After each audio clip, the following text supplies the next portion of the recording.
हम लोगों ने संसार के संबंध जिन लोगों से भी हम बनाते हैं, उनके प्रति हम एक खूबी देखते हैं, तब उससे वो संबंध बनाते हैं। और या फिर वो संबंध ठाकुर जी ने ही बना रखा होता है तो भी हम उसकी उस खूबी को ही प्रधान मानते हैं। जैसे हम श्रेष्ठ मित्र किसको माने? जो हमें समझता हो, हमारी बातें मानता हो,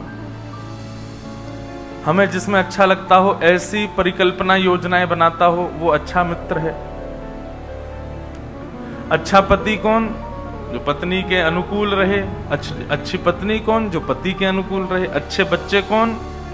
जो माता पिता को जीवन में कुछ उपलब्धियां प्राप्त करके दिखा दें, पढ़ लिख करके विद्वान बन जाएं, माता पिता की आज्ञा का पालन करें और जितनी संपत्ति माता पिता ने इकट्ठी करी उसको दुगना कर दें। ऐसे हमने सारे संबंधों के प्रति एक हमने अपनी ही लिस्ट बना रखी है सबने, कि ऐसा ऐसा ऐसा ऐसा अगर हमारा संबंधी है तो वो अच्छा है।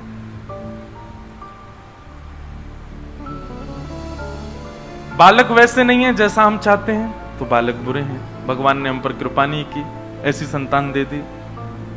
पत्नी अनुकूल नहीं तो ठाकुर जी से शिकायत, पति अनुकूल नहीं तो ठाकुर जी से शिकायत। पर हमारी एक बात मानिएगा, आज ऐसे ही चिंतन करते हुए मन में भाव आ रहा था कि हम श्रेष्ठ गुरु उसको मानते हैं जो ठाकुर जी से मिलाता हो। केवल गुरु की जिम्मेवारी है। जितने भी संबंध हों, उन संबंधों में यही क्वालिटी होनी चाहिए।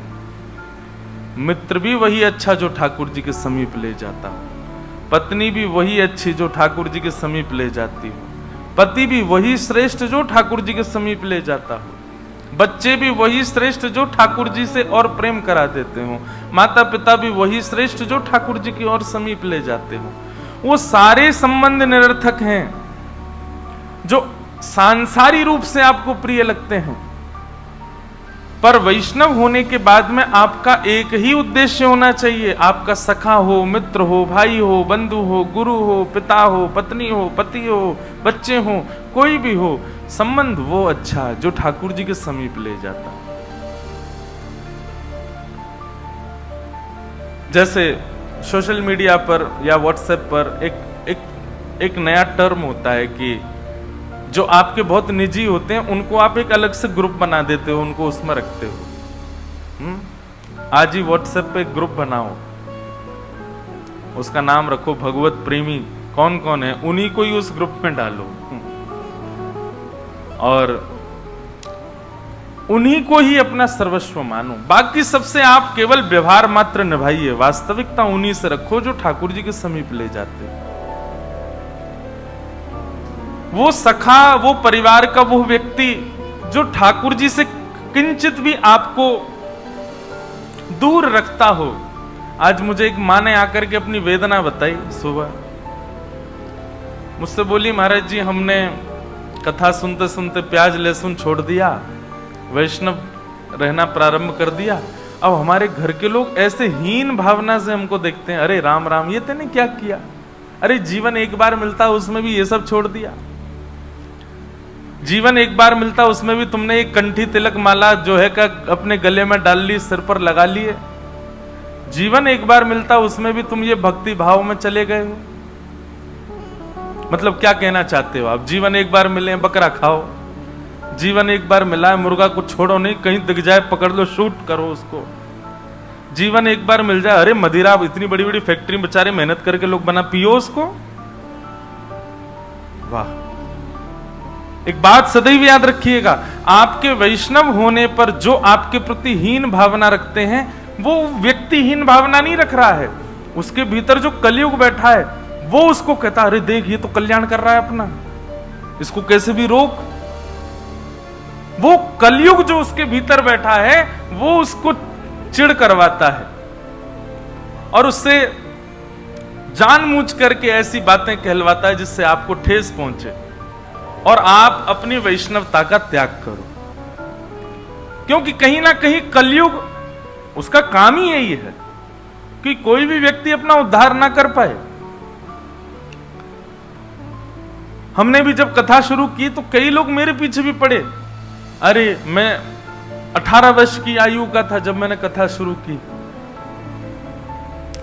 और उससे 4-5 वर्ष पहले से अध्ययन प्रारंभ कर दिया था। कई ब्रेन वॉश करने वाले आए जीवन में। एक ज्योतिषी जी आए, उन्होंने मेरी कुंडली देखी। मैं ज्योतिष का बहुत सम्मान करता हूं, ठाकुर जी के नेत्र हैं ज्योतिष, ठाकुर जी के नेत्र हैं, पर ज्योतिष ठाकुर जी के नेत्र हैं इसका मतलब क्या है? ठाकुर जी जो राह दिखाएं उस राह पर चलो। पर इसका मतलब यह थोड़ी है कि किसी की आंख है और वो तुम्हारी उंगली पकड़ के चल रहा, तुम अपनी आंख बंद कर लो। छोटा बालक चलना सीख जाए और मां उसको अपनी उंगली पकड़वा दे तो बालक को पूर्ण रूप से समर्पित हो जाना चाहिए। मां जहां ले जाएगी वहां चलूंगा, लेकिन अपनी आंख भी तो खोले। पर लोग क्या करते हैं? ज्योतिष के प्रति अपने नेत्र बंद कर लेते हैं। अपने नेत्र थोड़ी बंद करने। अरे भाई, मां उंगली पकड़ करके चल रही है, लेकिन जब गड्ढा आएगा तो वहां अपने नेत्र भी तो खुल गए। उंगली पकड़ो, कूदना भी तो है वहां पर। ज्योतिष का पालन करना चाहिए। ज्योतिष में जहां आज्ञा जैसी हो जाए उसके अनुरूप चलना चाहिए, पर अपने नेत्र भी तो खोल के रखो। तो मुझे किसी व्यक्ति आए, उन्होंने आकर के बोल दिया कि ये जीवन में व्यासपीठ पर तो नहीं बैठ पाएंगे, अगर ये व्यासपीठ पर बैठे तो मैं ज्योतिष करना बंद कर दूंगा। आज 8 वर्ष हो गए हमको कथा करते करते। तो वो मुझसे बोले ये तो बहुत बड़े बिजनेसमैन बनेंगे, ये तो बहुत बड़े कोई व्यापारी बनेंगे, कथा तो ये नहीं कर पाएंगे, जीवन में कभी व्यासपीठ पर नहीं बैठ पाएंगे। तो कहने का इसका मतलब ये नहीं है कि आप बिल्कुल ज्योतिष मत मानो, कहीं कहीं मानना भी चाहिए भैया। नहीं तो अभी लड़का लड़की आ जाए बोले हम मंगली हैं, घर वाले बयान नहीं करा रहे, आपने कही थी हम तो कर लेते हैं। अपनी आंख तो खुल रखी है हमने। ऐसा भी नहीं करना भाई। जहां जहां ज्योतिष थोड़ा बहुत संशय प्रकट करता हो वहां उसके प्रति सजग भी रहना चाहिए। सीधी बात,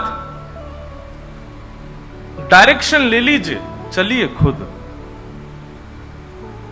अगर डायरेक्शन के लिए मना किया गया है कि नहीं ये क्षेत्र उचित नहीं है, तो उसके लिए फिर प्रयास अपनी अनुकूलता से करो। या तो अपने ऊपर इतना विश्वास रखो कि आगे जो लॉस आएगा उसकी जिम्मेवारी मेरी, चल पड़ो उस मार्ग पर, चिंता मत करो फिर। लेकिन फिर किसी को दोष मत देना, और विशेष रूप से तो ठाकुर जी को। तो सीधी बात भैया, संबंध वो अच्छा है जो आपको ठाकुर जी के समीप ले जाता हो। वैसा ही मित्र चाहिए, वैसा ही पति चाहिए, वैसी ही पत्नी चाहिए, वैसा ही खानदान चाहिए, वैसे ही बच्चे चाहिए, वैसे ही सब लोग चाहिए। केवल गुरु ही क्यों चाहिए भगवान से मिलाने वाला? सब लोग क्यों नहीं चाहिए? आज तक मैं भी कथा में कहता आया था, गुरु वही जो हरि सो मिलावे, लेकिन अब मैंने बदल दिया अपना नारा। अब मैं कहता हूं संबंध वही जो हरि से मिलावे। बाकी जो हरि से ना मिलाता हो उसको पास में भटकने नहीं देना अपने, उसके साथ केवल व्यवहार निभाओ। तो माता जी आकर के मुझसे बोली कि घर वाले हीन भावना मानते हैं। तो मन में एक बात आई, मैंने तब तो बोला नहीं, उनको बहुत लोग थे, मैंने कहा मैं कथा में उत्तर दूंगा। मैं एक बात कहा करता हूं कथा में, कितनी बड़ी विडंबना है। हर व्यक्ति एक व्यक्ति के लिए स्वयं को बदलता है और तभी वो जीवन जी पाता है। कई बार ब्याह के बाद पत्नी पति के लिए बदल जाती है। अधिकतर 90% पत्नी बदलती है, अपने पति के लिए अपनी इच्छाओं को मारती है, अपने पति के लिए, उस परिवार के लिए बहुत कुछ सह लेती है। और कई बार पति भी बदलता है अपनी पत्नी के लिए। बच्चे बदलते हैं अपने माता पिता के लिए, माता पिता अपना चैन खो देते हैं बच्चों के लिए। माता पिता को सोना इतना पसंद है, लेकिन जब बालक हो जाते हैं सो ही नहीं पाते बेचारे, रात रात भर जगते रहते हैं। बदलते हैं अपने बच्चों के लिए बेचारे, अपनी इच्छाएं मारते हैं, बच्चों का पेट भरते हैं, बच्चों के लिए सब कुछ बदल देते हैं। ऐसे हर व्यक्ति बदलता है किसी ना किसी के लिए, लेकिन श्रेष्ठ बदलाव वो जो ठाकुर जी के लिए किया जाए, जो ठाकुर जी के लिए किया गया है। आज की विडंबना ऐसी हो गई है कि हम कलयुग के अनुरूप अपने आप को बदल रहे हैं। अगर कोई खा पी लेता है ना, तो आजकल ऐसा पहले बहुत बड़ा अपराध माना जाता था, पर अब ऐसा हो गया है कि घर वाले कहते हैं कोई बात नहीं, समय के अनुसार बदलना चाहिए, बच्चों को कभी कभी खा पी लेना चाहिए। कैसे आप कैसे कह सकते हो उनसे?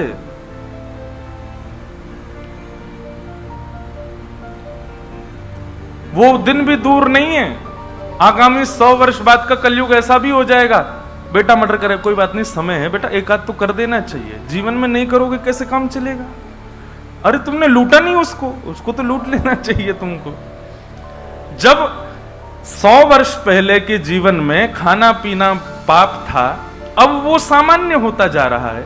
अभी आप लोग और मैं, हम इस 4 दीवारी में बैठे हैं, हम लोगों के लिए बहुत बड़ी बात है, पर आप कॉर्पोरेट में जाकर के देखो, वहां तो बिल्कुल बड़ी बात नहीं है। वहां तो उसके लिए बुरा माना जाता है जो ये सब नहीं करता। कितना खतरनाक समय आने वाला है। बहुत बढ़िया समय में निपट जाएंगे हम आप सब लोग, क्योंकि इसके बाद का कलयुग बहुत खतरनाक होने वाला है, बहुत ही खतरनाक होगा। इसलिए भैया खूब भजन करो, खूब कथा सुनो, खूब अच्छे अच्छे कर्म करो, जगन्नाथपुरी वृंदावन खूब जाओ। कहीं दोबारा अगर इसके बाद अगर आप पृथ्वी पर आए तो वो समय देखोगे कि आप स्वयं सोचोगे क्या करें अब, इतना भयावह समय आने वाला है। तो जिन लोगों के वैष्णव होने पर यदि कोई व्यक्ति उपहास करता है, उस समय यही मान लेना चाहिए कि इसके भीतर का कलयुग चिढ़ रहा है मुझे देख करके, वो नहीं चाहता कि मैं वैष्णव बनूं, इसलिए मुझसे ऐसा कह पा रहा है। पर आपका नियम होना चाहिए, अपने उस कर्तव्य का त्याग मत करो। आप नहीं खाते प्याज लहसुन तो भूखे मर जाना, लेकिन खाना नहीं। अगर आप नहीं पान करते तो चाहे जीव कटवानी पड़ जाए, लेकिन करना नहीं। कैसे कैसे वैष्णव, हमारे गौड़िया वैष्णव संप्रदाय के भी कैसे ऐसे वैष्णव हुए। मुगलों ने खूब कौड़े बरसाए, लेकिन ठाकुर जी का नाम गाना नहीं छोड़ा। बोले प्राण त्याग देंगे लेकिन ठाकुर जी को नहीं छोड़ सकते हम। सदन कसाई नाम सुना है? श्री जगन्नाथ महाप्रभु के भक्त श्री सदन कसाई। सदन कसाई जो थे वो मांस बेचते थे, यही उनका काम था।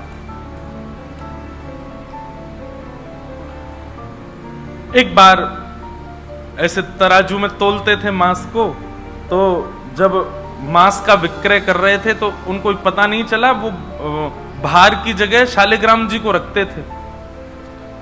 लेकिन कीर्तन उनको बड़ा प्रिय था, कीर्तन करते हुए मांस बेचते थे, बताओ, ऐसा उनका स्वरूप। एक बार एक महात्मा वहां से निकल रहे थे, तो महात्मा ने जैसे ही देखा, वो तो देखते ही पहचान गए, मुंह पे कपड़ा रख करके जा रहे थे, तो देखा कि ये तो शालिग्राम जी हैं। तुरंत, अरे तुम क्या कर रहे हो, बहुत बड़ा पाप है, ये तो साक्षात शालिग्राम जी हैं। उसने कहा महाराज मुझसे गलती होगी, मुझे तो पहचान है नहीं। बोले लाओ इनको मुझको दो।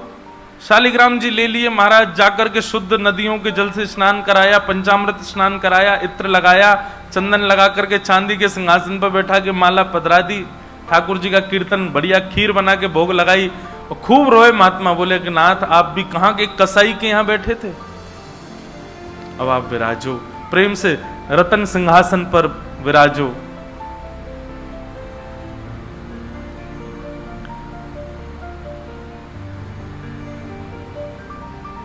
ठाकुर जी विराज गए। रात्रि को महात्मा के स्वप्न में आए, और स्वप्न में आकर के बोले सुनो, सुबह होते ही हमको ले जाओ और हमको वो सदन कसाई के पास छोड़ के आओ। महात्मा बोले वहां प्रभु मांस बेचता है, वो आपको तोलता है, तोलने के लिए भार बना करके रखता, आप उसके यहां क्या करेंगे? ठाकुर जी कह रहे हैं हम जितना कह रहे हैं उतना करो बस। बोले नाथ ये तो वेद विरुद्ध हो जाएगा, ये तो शास्त्र विरुद्ध हो जाएगा, मैं आपको कैसे वहां छोड़ के आ सकता हूं? आपको वहां क्या सुख मिल रहा है? वो शुद्ध नहीं, पवित्र नहीं, उसका स्थान अच्छा नहीं। मांस विक्रय करने वाला व्यक्ति, महापापी व्यक्ति, वहां क्यों जाना है आपको? ठाकुर जी बोले कहीं पर हमको स्नान करने में सुख मिलता है, कहीं हमको सिंहासन पर बैठने में सुख मिलता है, कहीं भोजन करने में सुख मिलता है, कहीं माला पहनने में सुख मिलता है। सदन कसाई के हमको लुढ़कने में सुख मिलता है। उसके तराजू में जब वो तराजू से तोलता है तो हम इधर उधर लोटपोट होते हैं, हमको उसमें बहुत आनंद आता है। हमको छोड़ के आओ उसके पास ही। और वो मांस विक्रय करता है, चलो जो भी है, लेकिन जब उसके यहाँ तोला जाता है और वो तोलते समय हम लुढ़कते हैं तो वो कीर्तन गाता है, वो मुझे बहुत अच्छा लगता है। मुझे उसके पास छोड़ के आओ। न जाने कौन से गुण पर दयानिधि रीझ जाते। कभी कभी हमको ऐसा लगता है कि कुछ ना कुछ करते रहो बंधुओं, किसी से तो रीझ जाएंगे ठाकुर जी, कभी तो रीझेंगे, कभी तो उनको कोई ना कोई चीज तो भाएगी हमारी। इसलिए आशा मत छोड़ो, लगे रहो, कुछ ना कुछ करते रहो। पर एक बात, चतुराई से नहीं, जान करके नहीं, बिना जाने भोले बनकर, सहज बनकर के करते रहो। ना जाने किस भाव से रीझ जाए। सदन कसाई के पास महात्मा वापस आ गए और आकर के शालिग्राम जी देने, सदन कसाई बोलो नाथ यहां क्यों ले आए इनको दोबारा? यहां तो मांस बिकता हूं मैं, बहुत गंदा स्थान है ये। बोले धरो इनको अपने पास ही। ठाकुर जी रात में स्वप्न में आकर के कह के गए कि उनको तुम्हारे संग ही रहना है। मुझे कथा पढ़ते समय लग रहा था सदन कसाई की क्या स्थिति हुई होगी जब महात्मा ने कहा कि ठाकुर जी ने स्वप्न में आके कहा कि उनको तुम्हारे पास ही रहना है। हाथ पांव कांपने लगे, नेत्रों से अश्रुधार गिरने लगे सदन कसाई के। मन में विचार करते हुए कहता है कि मैं इतना पापी, इतना गंदा इंसान, और ये ठाकुर जी मुझसे मिलने के लिए मेरे पास चले आए। मैं इनके लिए इतना भी नहीं कर सकता कि ये दूषित काम ना करूं। ज्यादा से ज्यादा क्या होगा, भोजन ही तो नहीं मिलेगा मुझे, धन ही तो नहीं कमाऊंगा, लेकिन इससे बड़ा और धन क्या चाहिए कि ठाकुर जी मेरे से मिलने के लिए व्याकुल हो रहे हैं। उसी समय सदन कसाई ने अपनी दुकान बेच दी, सब काम बंद कर दिए और बस अपने ठाकुर जी के लिए जीवन जीने लगा। आप मुझसे मिलने के लिए तड़प रहे थे नाथ, अब मैं तड़पूंगा आपसे मिलने के लिए, मैं आऊंगा आपसे मिलने के लिए। और निकल पड़े सदन कसाई जगन्नाथपुरी की ओर। पूछा लोगों से कहां है पुरी? लोगों ने दिशा बता दी। बोले वहीं विराज रहे हैं जगत के नाथ, वहीं विराज रहे हैं साक्षात नंदन नंदन। एक बात बताएं बंधुओं, सतयुग, त्रेता, द्वापर, कलयुग, 4 युग हैं। सतयुग के पूज्य ठाकुर जी, अर्चनीय ठाकुर जी हैं श्री बद्रीनाथ भगवान। सतयुग के जितने भी लोग हैं उनकी मनोकामना पूर्ति हो, उनकी सिद्धि पूर्ति हो, उनकी अर्चना का केंद्र हो, उनकी साधना का केंद्र वो बद्रीनाथ ही है। इसलिए बद्रीनाथ जब जाते हैं तो वहां हमको सामान्य कलयुगी व्यक्ति वहां रुक नहीं पाता ज्यादा दिन। एक प्रैक्टिकल है, अगर आप बद्रीनाथ में ज्यादा टिक नहीं पा रहे हो तो इसका मतलब है कि आप पूर्ण रूपेण कलयुग ने आपको जकड़ रखा है। वो लोग बुरा ना माने जो लोग बेचारे नहीं रुक पाते वहां पे। भले चाहे कुछ हो, ऑक्सीजन कम हो जाएगी, ब्लड प्रेशर हाई हो जाएगा, सांस नहीं आएगी। और महाराज कई लोगों को मैंने देखा है, अपना अनुभव किया है, बद्रीनाथ जाते हैं कमरा में घुसे नहीं कि उनको पता नहीं क्या ऐसा हुआ पकड़ लेता, वो दर्शन तक नहीं जा पाते। वो बस एक ही रट लगाते हैं, हमको वापस भेजो, हमको वापस भेजो, हम रुक नहीं पाएंगे यहाँ पे। तो बद्रीनाथ जो है ये सतयुग का स्थान है, सतयुग का धाम है, सतयुग के लोगों का पूजा का, अर्चना का केंद्र है। त्रेता का स्थान है श्रीरंगम और रामेश्वरम। श्री राम जी के अर्चनीय ठाकुर जी हैं श्री रंगनाथ भगवान, शेष शैया पर जो ऐसे पौड़े हैं। श्रीरंगम त्रिचिरापल्ली में, कावेरी के तट पर, वहां पर श्रीरंगम, ये त्रेता के ठाकुर जी हैं। और द्वापर का तीर्थ है द्वारिका, द्वारिकाधीश ये द्वापर के ठाकुर जी हैं। द्वापर के लोगों के अर्चना के और पूजा के, साधना के, मनोकामना पूर्ति के केंद्र के स्थान श्री द्वारिकाधीश। और कलयुग के अर्चनीय ठाकुर जी हैं श्री जगन्नाथ महाप्रभु, श्री जगन्नाथ महाप्रभु। इसलिए आपको कहीं कहीं कलयुग दिख जाएगा जगन्नाथपुरी में, चले जाओ बीच साइड पे, ऐसा लगेगा दूसरा गोवा है क्या, कहीं कहीं। क्यों? आपको कलयुग में जैसा स्वभाव का व्यक्ति होता है वैसे हर स्वभाव का व्यक्ति आपको जगन्नाथपुरी में जरूर मिलेगा। खाने पीने वाला भी मिल जाएगा, बाकी के सब व्यसन करने वाला भी आपको जगन्नाथपुरी में जरूर मिलेगा। और श्री जगन्नाथ महाप्रभु उन पर भी कृपा करते हैं, क्योंकि कलयुग के ठाकुर जी। एक बार किसी के मन में संशय उत्पन्न हुआ कि जगन्नाथपुरी जैसे तीर्थ में, धाम में ये सब कैसे? ठाकुर जी बोले तुमको तो अभी दिख रहा है, आगामी समय में तो इससे भी बुरा हाल होने वाला है, मुझे तब भी कृपा करनी पड़ेगी। तो कलयुग के ठाकुर जी हैं महाप्रभु जगन्नाथ जी। सदन कसाई निकल पड़ा जगन्नाथपुरी की यात्रा पर। बस बार बार उसके मन में एक ही भावना आती है, आप मेरे से मिलने के लिए तड़पे थे, आप मेरे पास रहने के लिए तड़पे थे, मैं आऊंगा आपसे मिलने के लिए। और निकल पड़ा। कीर्तन की टोलियां जा रही हैं, वैष्णव जन नाचते गाते हुए जा रहे हैं। जैसे जैसे वैष्णवों की टोलियां और कीर्तन की टोलियां निकलती हुई देखे सदन कसाई, उसका मन हो कि मैं भी चला जाऊं। तो जो लोग पहचानते थे वो लोग कह देते थे, अरे कसाई है ये। तो सब लोग उसको कहते, भाई तुम हमसे दूर चलो, हमारी टोली में चलोगे, हमारे संग बैठ के खाओगे पियोगे, हम सब अपवित्र हो जाएंगे। जिस मार्ग पर सब लोग चल रहे हैं सदन कसाई उस मार्ग से उतर करके चल रहे हैं। कहीं मैं इस मार्ग पर चलूंगा, मेरे चलने से मार्ग अपवित्र हो जाएगा। और स्मरण कर रहे हैं महाप्रभु श्री जगन्नाथ जी का। चलते चलते बंधुओं, मुझे ऐसा लगता है आजकल तो ऐसे चित्र हो गए हैं, हम लोग कहीं भी दर्शन कर लेते हैं महाप्रभु जी का। उस काल की बात है जब चित्र भी नहीं होते थे, तो कई लोग तो पहली बार ही जगन्नाथ जी को देखते थे। कैसा स्थिति होती होगी उन लोगों की, कैसा भाव रहता होगा उन लोगों का। सदन कसाई चलते जा रहे हैं, एक मार्ग से उतर करके चल रहे हैं, निष्ठुर मार्ग पर चल रहे हैं और बस स्मरण कर रहे हैं श्री जगन्नाथ महाप्रभु का। चलते चलते चलते एक नगर में पहुंचे, रात्रि का समय हो गया, शाम का समय हो गया। तो एक भवन बना था, घर बना था, उसी के बाहर ही सदन कसाई बैठ गए। सदन कसाई का रूप बहुत सुंदर था, नेत्र, उनके केश, उनके मुख की आकृति, उनकी भुजाएं बहुत सुंदर थे। भले ही कसाई थे पर सुंदर थे। तो जिस भवन के बाहर बैठे वहां भवन की अंदर एक गृहिणी वो निकल करके बाहर आई और उसने जैसे ही सदन कसाई को देखा उसका मन आ गया उन्हीं के ऊपर। शाम का समय, सदन कसाई को लोभ देने लगी और उसने इशारा करके कहा कि भीतर आ जाओ। तो सदन कसाई ने उसकी ओर देखा और उनके मन में तो बस जगन्नाथ जी बैठे हैं, कोई ऐसा भाव तो दूषित था नहीं। उन्होंने इशारा कर दिया, कुछ इशारा किया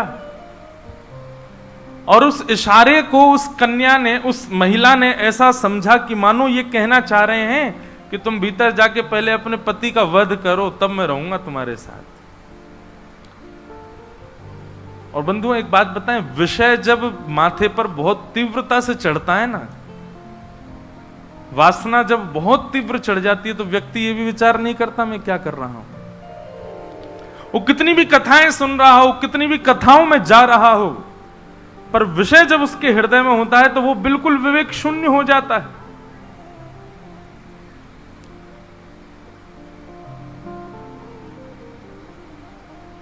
विषयों का मतलब, विषय भोगने से पाप कम लगता है, पर विषय जब सिर पर हावी होता है तो उस समय जो हम विवेक शून्य हो जाते हैं उससे पाप ज्यादा लगता है हमको। विषय हावी हो गया उस माता के, भीतर जाके उसने अपने पति का वध कर दिया, मार दिया। और बाहर आकर के सदन कसाई से कहा, अब तो चलो, मैंने अपने पति को मार दिया, चलो मैं और तुम ब्याह कर लेते हैं। सदन कसाई बोला, देवी ये तेने क्या किया? मैंने तो नहीं कहा था कि तुम मारो। बोले हो, तुम झूठ बोलते हो, तुमने ही तो कहा था कि उसका वध कर दो तब रहूंगा। अब तुम्हारे पास एक ही रास्ता, या तो मेरे साथ रहो, नहीं तो मैं सबको बता दूंगी कि तुमने मेरे पति को मरवाया है। पर जिनके हृदय में श्री ठाकुर जी विराजमान है, उनको अन्य किसी के लोभ की इच्छा नहीं होती।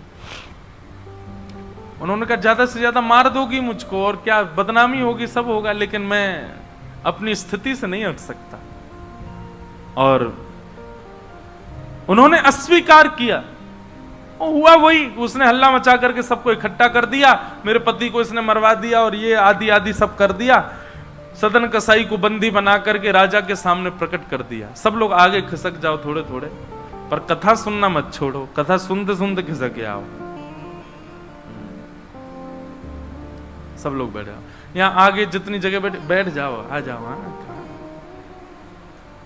खूब जगह है, आप लोगों को हम देखेंगे, बस नाक आज नार में बाम लगा लेना शाम। बैठ जाओ, देखो कितनी जगह हो गई पीछे। बोलो वृंदावन बिहारी लाल की। चलना रहे हैं ऐसा लग रहा है। तो सदन कसाई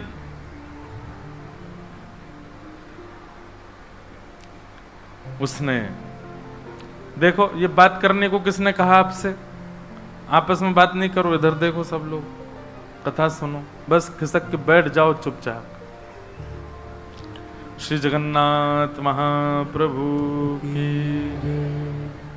तो सदन कसाई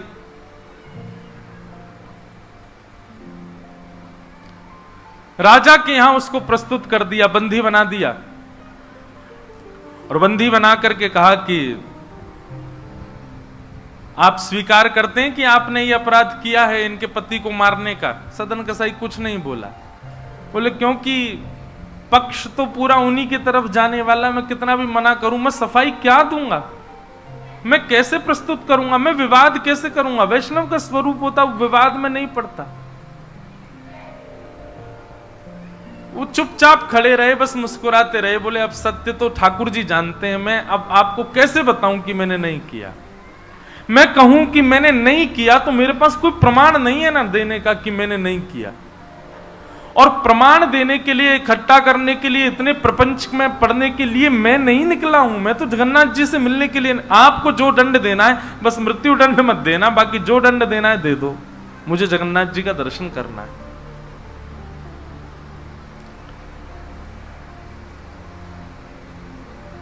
राजा ने सदन कसाई की बात तो मानी कि मृत्यु दंड तो नहीं दिया, पर कहा कि जिन हाथों से तुमने उस व्यक्ति का वध किया उन हाथों को हम काट देंगे।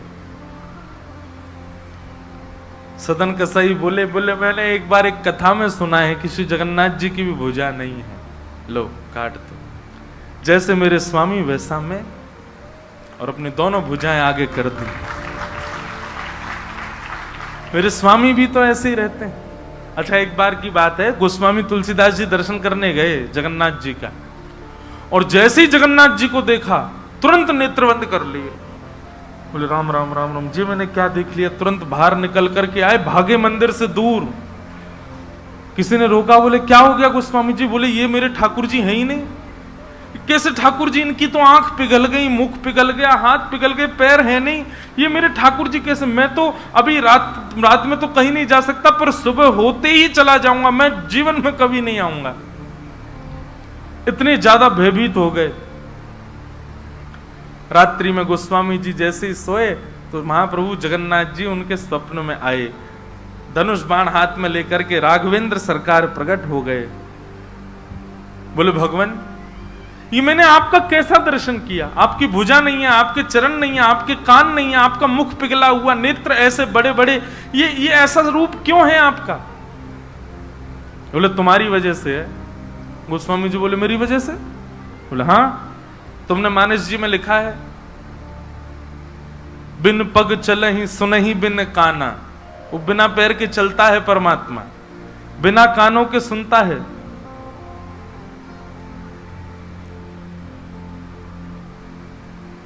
निज कृत कर्म करहु विधि नाना।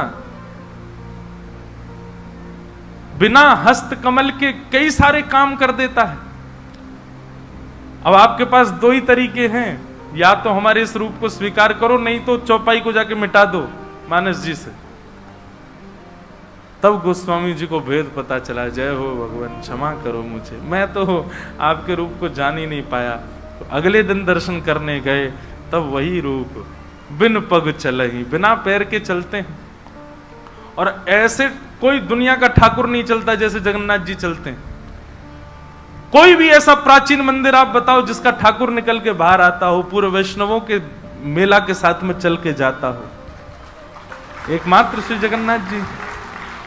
और सुनो, आप लोग कभी दर्शन करना, श्री जगन्नाथ जी मंदिर में जाओगे तो जो गरुण स्तंभ है, जहां पर गरुण जी विराज सब लोग गले मिलते हैं, वहां पर उस गरुण स्तंभ के पीछे भोग घर है ठाकुर जी का। ठाकुर जी का जो प्रसाद है वो वहां रखा जाता है, गरुण स्तंभ के पीछे। और श्री जगन्नाथ जी कहां बैठे हैं? भीतर गरुण स्तंभ वाला सभागृह, फिर उसके बाद एक सभागृह और है, फिर तीसरे गर्भगृह में वहां जगन्नाथ जी बैठे हैं। मतलब जगन्नाथ जी से और जगन्नाथ जी का जो भोग घर है, जहां पर भोग रखा जाता है, वो कितना दूर है? 1 2 3 तीसरी बेड़ी पार करके है।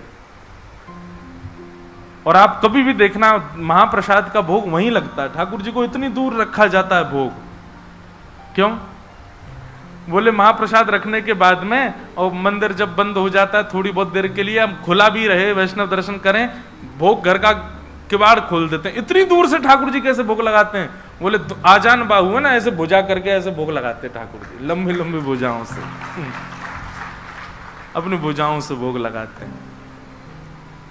तो बिना हाथों के सब क्रिया कर रहे हैं, बिना कानों के सुन रहे हैं, बिना पैरों के चल रहे हैं। सदन कसाई ने अपने दोनों हाथ आगे किए और राजा के दूतों ने उनके हाथ काट दिए।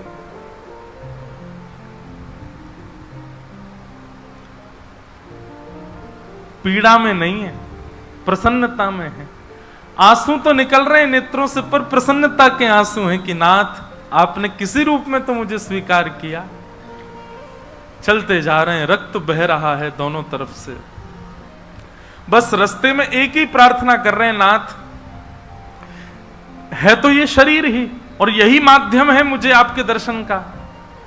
इसमें जो ये पीड़ा हुई है, जो रक्त संचार हो रहा, रक्त जो निकल रहा है, बस इससे केवल ठाकुर जी इतना, बस इतना रक्त बचने देना भीतर कि मैं जगन्नाथपुरी पहुंच जाऊं, आपका दर्शन कर लूं, उससे पहले मेरे प्राण ना निकल जाए।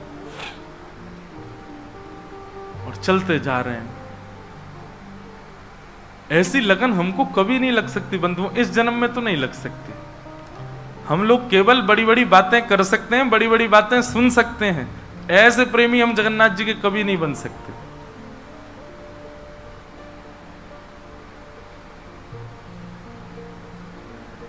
अरे हमारा कोई छोटा सा काम बिगड़ जाए तो हम जगन्नाथपुरी ना जाएं? अरे महाप्रभु जी ने तो मेरा ये काम बिगड़वा दिया। यहां तो हाथ पांव कटवा देते हैं वैष्णव ठाकुर जी से मिलने के लिए। सदन कसाई जैसे ही श्री क्षेत्र में उन्होंने प्रवेश किया, और जैसे ही प्रवेश किया, ब्रह्म वेदी पर श्री जगन्नाथ जी झूमने लगे। पुजारियों ने जाकर के कहा, महाप्रभु जी आज्ञा करें, आप इतने प्रसन्न क्यों हैं? बोले मेरा एक भक्त आया है, वो बेचारा बहुत कष्ट में है, आप लोग तुरंत पालकी लेकर के जाइए, उसको लेकर के आइए यहां पर। पुजारी सब पालकी लेकर के दौड़े और पुरी में प्रवेश कर रहे वैष्णवों से पूछने, अरे भैया महाप्रभु जी का कोई भक्त आया है क्या? महाप्रभु जी ने पालकी भेजी है उसको ले जाने के लिए। महाप्रभु जी आज बड़े प्रसन्न हैं, उनका कोई परम वैष्णव भक्त आया है। तो सदन कसाई ने जैसे ये बात सुनी कि पुजारी हल्ला कर रहे हैं, कोई बहुत बड़ा भक्त आया है, महाप्रभु जी ने उसके लिए पालकी भेजी, तो सदन कसाई इतने खुश हो गए, बोले आज ठाकुर जी के दर्शन तो होंगे, उनके एक प्रिय भक्त के भी दर्शन हो जाएंगे, कितना मेरा सौभाग्य होगा।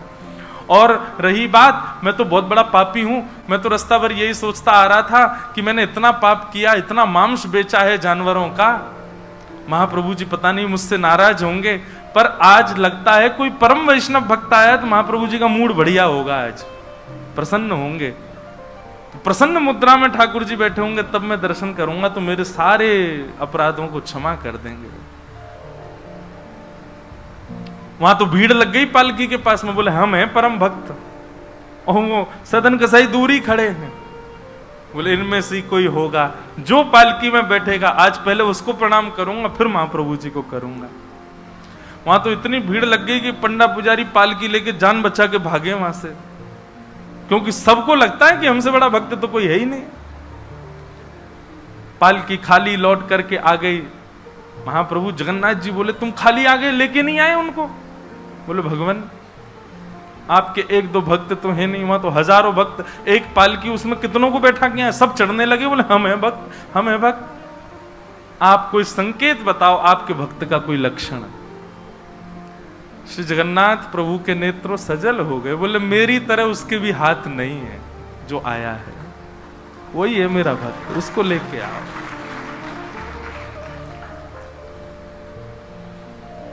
पुजारी पालकी लेकर के दोबारा गए, देखा तो जब श्री क्षेत्र आया ना, तो श्री क्षेत्र आते ही अब सदन कसाई चल करके नहीं जा रहे हैं, दंडवत करते हैं, लेट जाते हैं और फिर लेट करके उठते हैं, फिर आगे बढ़ के फिर लेटते हैं, फिर उठते हैं, दंडवती परिक्रमा की तरह भीतर जा रहे हैं। उसमें भी भुजा नहीं है उनके पास में। लेटते हैं तो उठते कैसे हैं, ये देखने पर ही लोगों का हृदय द्रवित हो जाता है, और किसी से सहायता नहीं लेते। वो तो दूर चल रहे हैं ना, उस मार्ग पर ही नहीं चल रहे जहां सब चल रहे हैं। बोले कि मैं चलूंगा तो अपवित्र हो जाएगा मार्ग। एक सर्प के भांति जैसे रिगड़ के सर्प चलता है, ऐसे सदन कसाई आगे बढ़ रहे हैं, और प्रसन्न मुद्रा में मैं महाप्रभु जी से आज मिलूंगा। पुजारियों ने जाकर के जब उनकी स्थिति को देखा, कोई अपने नेत्रों के आंसुओं को रोक नहीं पाया। बार बार महाप्रभु जगन्नाथ जी को प्रणाम करें, कितने दयालु हैं नाथ, कितने कृपालु हैं आप। सदन कसाई को जाकर के पुजारियों ने उठाया, बोले चलो महाप्रभु जी ने तुम्हारे लिए पालकी भेजी। सदन कसाई बोले आपको कोई गलत सूचना मिल गई, मैं नहीं हूं वो भक्त जो इसमें। बोले नहीं तुम ही हो, ठाकुर जी ने आज्ञा करके भेजा है। सदन कसाई बोले अगर मैं पालकी में बैठा तो मेरे अभी प्राण निकल जाएंगे, आप सबसे प्रार्थना है मेरी, मैं महाप्रभु जी की आज्ञा स्वीकार करता हूं, मैं आपके संग चल दूंगा, लेकिन पालकी में नहीं बैठ सकता। चलने लगे, बस इसी बात से प्रसन्न है कि महाप्रभु जी ने मुझे स्वीकार तो किया।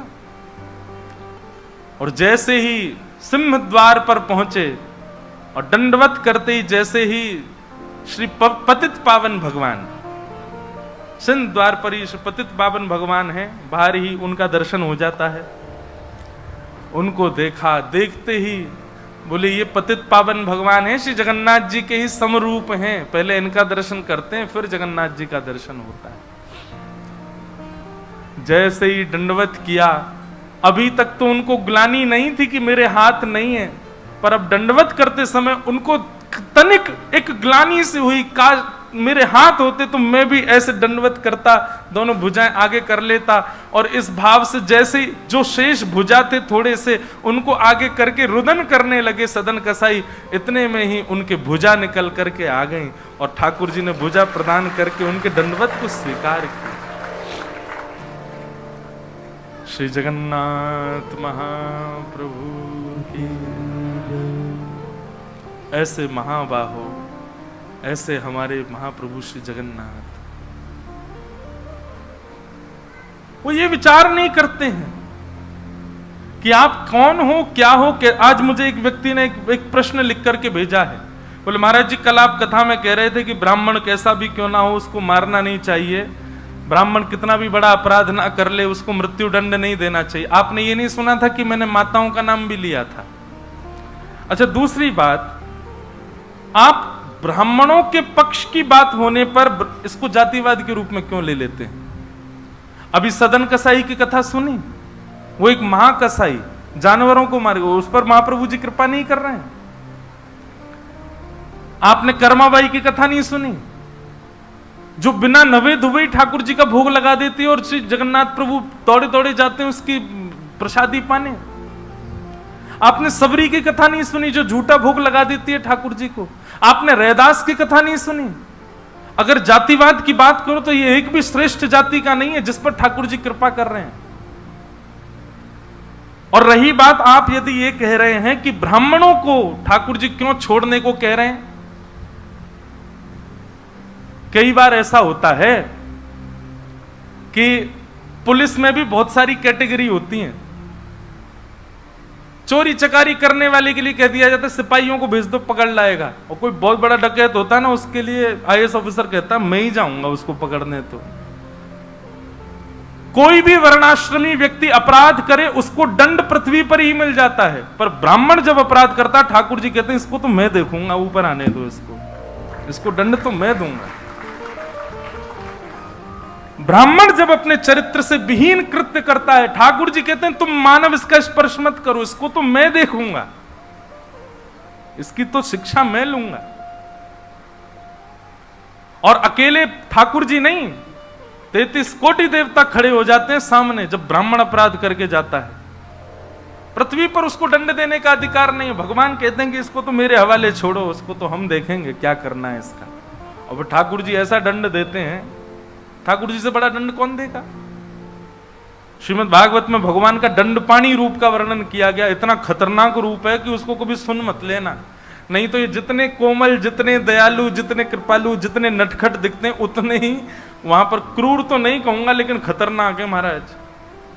वो दंडपाणी बनकर के ब्राह्मण को दंड देते हैं, फिर भगवान बिल्कुल रहम नहीं करते उसके ऊपर। तो ये आप इस चीज को बार बार ऐसा मत ले लिया कीजिए कि ये जातिवाद का रूप है, नहीं। हरि को भजे सो हरि को होई, जात पात पूछे नहीं हो। ठाकुर जी का जो होता है वो ठाकुर जी का है, वो उसमें जाति भेद नहीं होता। और ब्राह्मणों के लिए कहीं पर यदि श्रेष्ठता बताई भी है, भगवान क्या कहते हैं, ब्राह्मण मेरा मुख है, ब्राह्मणोश्य मुखमासीत बाहु राजन्य कृतः। मेरी भुजा कौन है, बोले ये क्षत्रिय हैं। मेरा उदर कौन है, ये वैश्य हैं। और मेरे चरण शूद्र हैं। आप लोग सुबह स्नान करते हो, अपने सब अंग को समान साफ करते हो, समान साबुन लगाते हो। माता जी ने एक शांति, सब लोग समान भाव से स्नान करते हो। अपने अंग में आप ऐसा भेद मानते हो क्या? नहीं नहीं नहीं, मैं तो हाथों को ही साबुन लगाऊंगा, पैर तो गंदे हैं इनको नहीं लगाऊंगा मैं, ऐसा थोड़ी करते हैं। सब समान है आपके लिए, ठाकुर जी के लिए भी सब समान है। बल्कि उल्टा है, ब्राह्मण 10,000 माला करेगा तो 10,000 माला करने पर जो उसको पुण्य मिलेगा वो क्षत्रिय को 1000 माला करने पर मिल जाएगा। और क्षत्रिय को 1000 माला करने पर जो मिलेगा वो वैश्य को 100 माला करने पर मिल जाएगा। और वैश्य को जो 100 माला करने पर मिलता है वो शूद्र को केवल एक बार नाम बोलने मात्र से मिल जाता है। यहां पर भी ज्यादा आपको ही लाभ मिल रहा है, फिर क्यों आप बार बार इस चीज को लेते हैं? तो भैया ये जातिवाद मत लाइए। रही बात इस बात की कि ब्राह्मणों को दंड देने को मना क्यों कर रहे हैं ठाकुर जी, भगवान कह रहे हैं अर्जुन तू छोड़, इसको तो हम देखेंगे। ठाकुर जी दंड देते हैं ब्राह्मणों को। तो भगवान बड़े कृपालु भक्त वत्सल हैं, ऐसे ठाकुर जी को हम बारंबार प्रणाम करते हैं। सांवरिया मन भाया रे, सांवरिया मन भाया रे, मुरली वाला मन भाया रे, मुरली वाला मन भाया रे, सांवरिया मन भाया रे,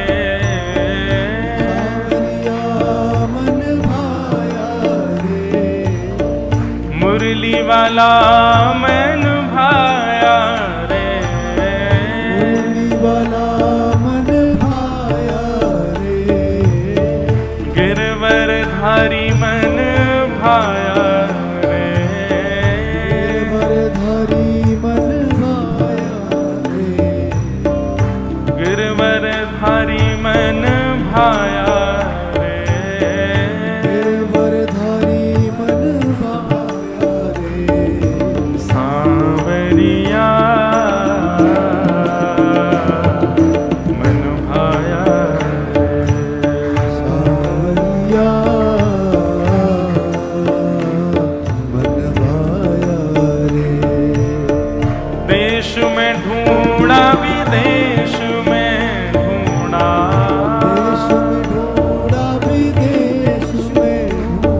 लोग गाओ। देश में ढूंढा विदेश में ढूंढा, विदेश में ढूंढा, देश में ढूंढा विदेश में ढूंढा, देश में ढूंढा विदेश में ढूंढा, देश में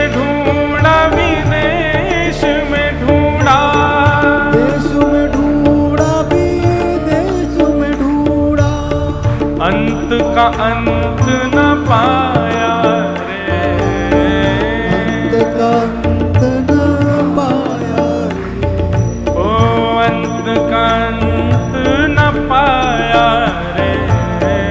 अंत का अंत न क्यों? क्योंकि हृदय बीच समाया रे, हृदय बीच समाया। मुझको कहाँ ढूंढे रे बंदे, मैं तो तेरे पास हूँ। हम गलती क्या कर रहे हैं, सब जगह ढूंढ रहे हैं, पर वो है तो हमारे भीतर ही, हमारे चित्त में ही है। जब आप कथा सुनते हैं और कथा सुन के आपके चित्त में प्रेम उत्पन्न होता है, वो प्रेम नहीं है, वो ठाकुर जी हैं। जब आप कथा सुनते हैं तो आपको आनंद उत्पन्न होता है, वो आनंद ठाकुर जी हैं। आप कथा सुनते सुनते भाव में चले जाते हैं, वो भाव नहीं है, वो ठाकुर जी हैं। कथा सुनते सुनते रोए खड़े हो जाते हैं, वो रोए नहीं है, वो ठाकुर जी ही हैं। अनुभव करा रहे हैं कि मैं भीतर ही तो हूं, यहीं से प्रकट करो। और फिर जब आप जगन्नाथ जी को देखते हैं, हृदय पर हाथ जाता है, अत्यंत शीतलता का अनुभव होता है। क्यों? क्योंकि यही महाप्रभु ही तो हमारे भीतर हैं। तभी हमको शीतलता का अनुभव, तभी हमको अच्छा लगता है, तभी हमारे अंदर आनंद आता है। ठाकुर जी बाहर नहीं है, भीतर ही है। कथा के माध्यम से वही पहचानना है। सांवरिया मन भाया रे, सांवरिया मन भाया रे, मुरली वाला मन भाया रे, मुरली वाला मन भाया रे, हे गिरवरधारी मन भाया रे, गिरवरधारी मन भाया रे, गिरवरधारी मन भाया रे, गिरवरधारी मन भाया रे, ओ सांवरिया मन भाया रे, सांवरिया मन भाया रे, सांवरिया मन भाया रे, सांवरिया मन भाया रे, हे सांवरिया मन भाया रे। सांवरिया मन भाया रे। तो संबंध वही जो हरि से मिलावे, और जो हरि विमुख करे वो संबंध अच्छा नहीं। और क्या करें अगर ऐसे संबंध बन गए हो तो? हम लोगों के यहां दो तरीके होते हैं। एक तो होता है कि किसी का तन से त्याग कर देना, पर कई बार आप तन से किसी को त्यागते नहीं, मन से त्याग देते हो। तन से फिर भी निभाते हो, बस वही करो, निभाओ, मन से त्याग कर दो। आइए आज के कथा क्रम में प्रवेश करें। आप सब लोग बढ़िया तैयार होके बैठे हो हैं, सभागृह भी बढ़िया तैयार है। आज हम भी पीरे पीरे बन के आए हैं। ठाकुर जी का आनंदोत्सव होगा। श्री जगन्नाथ महाप्रभु आज लाला बन के आएंगे।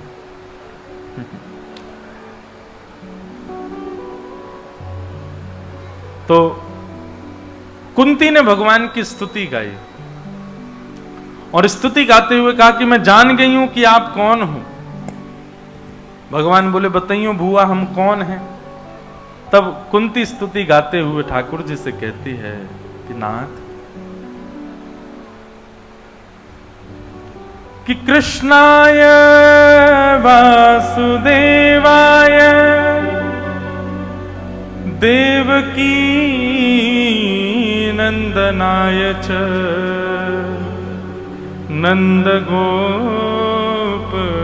कुमाराय गोविंदाय नमो नमः। आप कौन हो? कृष्णाय वासुदेवाय, आप वसुदेव के पुत्र हैं, वासुदेव हैं। देवकी के नंदन हो, देवकी के लाला हो।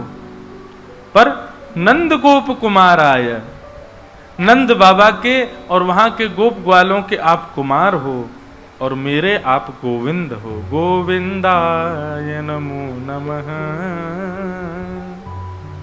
यहां पर एक भेद है कि कुंती ने गोविंद क्यों कहा ठाकुर जी को। ये गोविंद जो भगवान का नाम है ना, ये गायों ने रखा है, गैया ने नामकरण किया भगवान का गोविंद। गो माने गाय, विंद माने रक्षक, जो गायों का रक्षक वो गोविंद।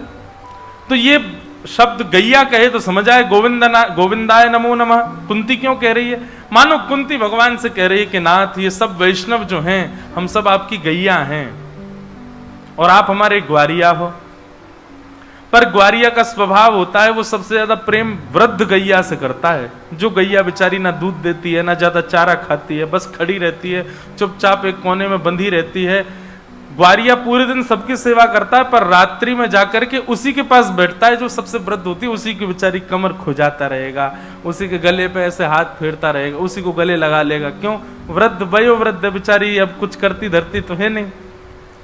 तो मानो कुंती भगवान से कह रही हो कि ये पांडव सब आपकी गौशाला की गैया हैं, कोई बछड़ा है, कोई बछिया है, कोई युवा गैया है, पर आपकी इन पांडव रूपी गौशाला की सबसे वृद्ध गैया तो मैं ही हूं।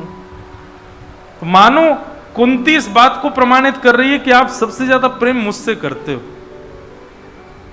भगवान बोले आपको कैसे पता कि हम सबसे ज्यादा आपसे प्रेम करते हैं?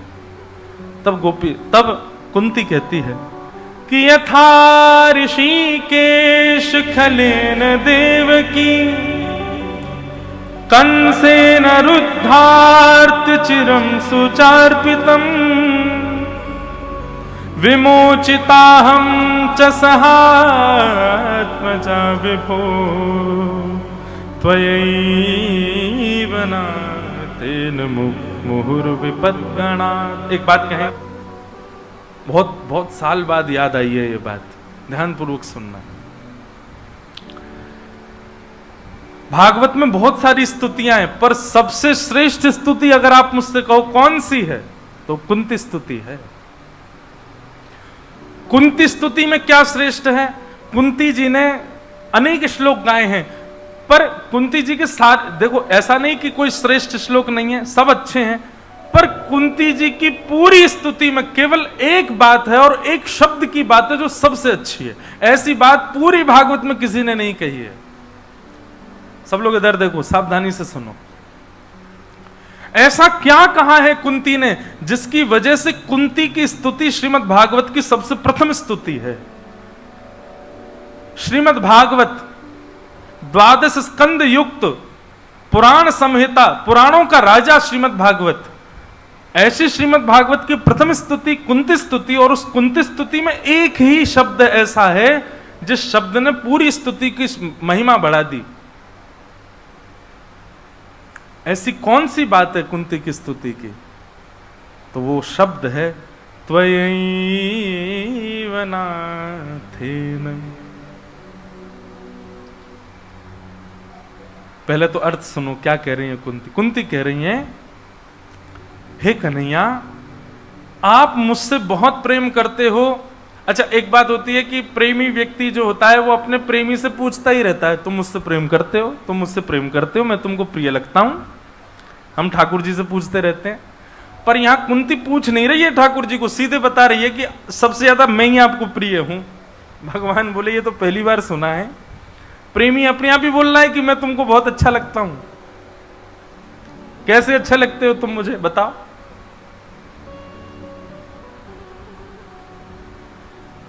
तब कुंती कहती है कि आपकी मां के देवकी मैया के 6 बालकों की हत्या करी कंस ने, पर आपने उन बालकों की रक्षा नहीं की। और मेरे 5 पुत्रों की आप ऐसे रक्षा करते हो जैसे कि इनको एक बाल बांका ना हो जाए, इनका एक रोआ ना टूट जाए, इनका केशों के एक बाल भी ना उखड़ जाए। आप ऐसे इनके सामने चौड़े होकर के खड़े रहते हैं। तो मुझे तो इस बात से लगता है कि आप अपनी मैया देवकी से भी ज्यादा मुझसे प्रेम करते हो।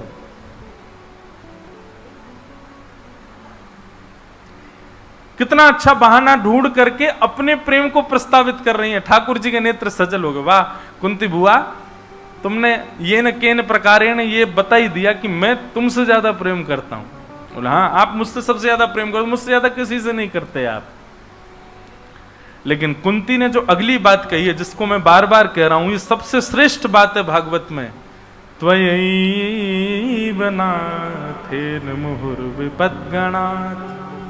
कुंती कहती है, दुनिया के लोग तो कहते हैं ठाकुर जी आप हमारे हो, हम तुम्हारे हैं, पर कुंती अपने बच्चों के सामने, अपने परिवार के सामने, समस्त पांडवों के सामने और समस्त हस्तिनापुर वासियों के सामने कह रही है त्वयैव नाथेन, मतलब केवल आप मेरे हो, बाकी मेरा कोई भी नहीं है इस संसार में, केवल आप मेरे हो। ये बात सुनने में बहुत सरल लगी होगी, पर ये सरल है नहीं। कुंती इस बात को डंके की चोट पर कह रही है कि केवल आप मेरे हो और कोई मेरा नहीं है। अपने बच्चों के सामने कह रही है, अपने परिवारी जनों के सामने कह रही है, अपने श्रेष्ठ जनों के सामने कह रही है। हम नहीं कह सकते, हमको 2 मिनट में सबके एहसान याद आ जाते हैं। अरे हमने कहीं ऐसा बोल दिया, क्या सोचेगा, हमने ऐसा बोल दिया, माँ बेचारी क्या कि हाँ हमने तेरे को खा पिला के बड़ा किया, तू ऐसा कह रहा है। पत्नी क्या कहेगी, मैं ब्याह करके इसलिए आई हूं, मैं तुम्हारी नहीं हूं। बच्चे कहेंगे हम, अच्छा तो हमको तो आपने ऐसी जन्म दिया है, हम तो है ही नहीं आपके। पर कुंती को किसी की लज्जा नहीं, वो सबके सामने कहती है अपना कहने योग्य संसार में यदि कोई है तो केवल आप हो ठाकुर जी, और कोई अपना नहीं है यहां पर। त्वयैव नाथेन। और एक बात कहें, ठाकुर जी के सामने सब बोल देते हैं इस बात को, कहना है तो हर संबंध में इस बात को कह के दिखाओ, मेरे तो केवल ठाकुर जी। या फिर मीराबाई कहती हैं, मेरे तो गिरधर गोपाल दूसरो न कोई। मेरे तो गिरधर गोपाल, ये बड़ी बात नहीं है, बड़ी बात क्या है, दूसरो न कोई। ये मेरे तो गिरधर गोपाल तो हम भी बोलते हैं, पर दूसरों ना कोई ये हमसे नहीं बोला जाता। हमारी तो सब हैं, छेना पोड़ा भी हमारा है, खाजा भी हमारा है, बर्गर भी हमारा है, पिज्जा भी हमारा है, ये गाड़ी भी मेरी है, घर भी मेरा है। अच्छा किसी से पूछो गाड़ी किसकी है, ठाकुर जी की है। छोड़ जाओ बेटा जगन्नाथपुरी खड़ी कर आओ उसको, ठाकुर जी की है। अरे भैया ऐसे क्यों कह रहे हो, हम लोग कितने नाटकबाज है, वास्तव में हमसे बड़ा नाटकबाज नहीं संसार में कोई। कैसी कैसी बात करते हैं लोग। कभी कभी मेरे मन में एक बात आती है, लोगों से पूछो कोई श्रेष्ठ काम वो कर दे, उससे पूछो अरे भैया तुम, अरे सब जगन्नाथ जी की कृपा, उन्होंने ही करवाया, मेरी कहां सामर्थ्य, तो जाओ नाम कर आओ उन्हीं के। वो नहीं कर पाऊंगा मैं, नाम तो मेरी ही रहेगी। ठाकुर जी भी इसीलिए हमेशा सारे मंदिरों में ठाकुर जी प्रसन्न मुद्रा में ही खड़े हैं। वो हमको देख के हंसते हैं, आ गया नाटकबाज। अभी आके रोएगा, अभी आके बोलेगा सब आपका नाथ, तेरा तुझको अर्पण क्या लागे, मेरा लाभ खींच लूं सब में, अभी कुछ नहीं। बहुत कृपालु है ठाकुर जी, वो जानते हैं हमको। पर कुंती बनावटी नहीं है, कुंती वास्तव में कह रही है सब आपका है नाथ, और केवल आप मेरे हो, दूसरा संसार में मेरा कोई नहीं।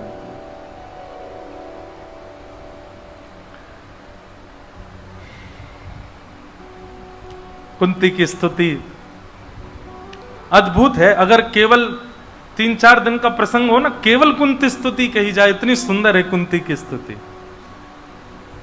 कुंती की बात सुनकर के भगवान प्रसन्न हो गए। भगवान की प्रसन्नता देख करके कुंती कहती, आप प्रसन्न लग रहे हो भगवान।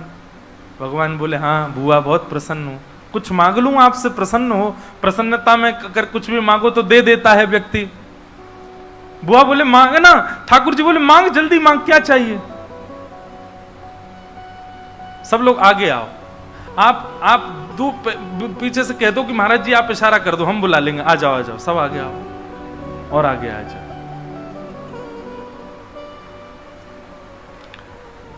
सब लोग खिसक आओ।